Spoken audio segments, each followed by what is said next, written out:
जोहार जय मां समली। इटा कहनी नोएत की नोलिया की केनार फोटो नुहे और ई जेन डैम माने देखो जन हीराकुद डैम में जन पैन देखो जन इटा कोनोसी प्रोजेक्ट रो एंटा डैम भी नुहे।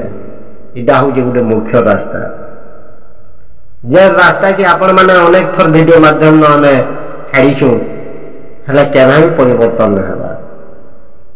इटा होचे से कुटनपल्ली जेन कुटनपल्ली की सबुदिन ये रास्ता न जाना करसी।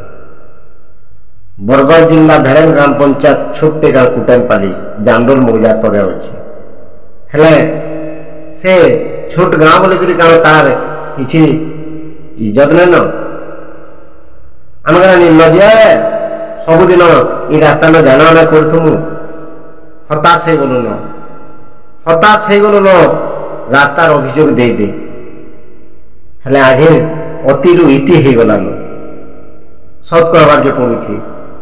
ये सत के जहाँ के जदि बाधवा दयाकोरी वीडियो ने देखिए और जहाँ हमदर्दी अच्छे ये वीडियो के शेयर करूँ कम से कम ये वीडियोटा आमर मुख्यमंत्री आज्ञा और प्रधानमंत्री आज्ञा तक पहुँचू।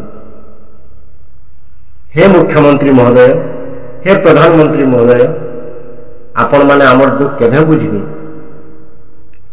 आमे माने कारण भोट न दे के आमे भी भोट देछु आमे भी बीजेपी के भोट देकरी जीतेछु कारण परिवर्तन होगा बोली इटा ठीक परिवर्तन होउछि। आपण स्मार्ट सिटी बनौछन एने माने चकचके दउछन आउ पुरस्कार भी पाउछु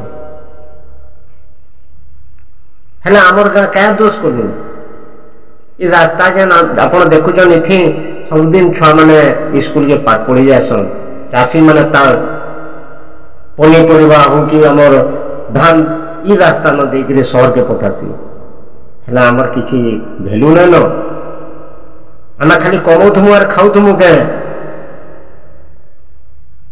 मुई अनुरोध करछे जे आज्ञा मैंने भी वीडियो देखुछन शेयर करूँ कम से कम आमर दुखटा मुख्यमंत्री आज्ञा प्रधानमंत्री तक पहुँचे।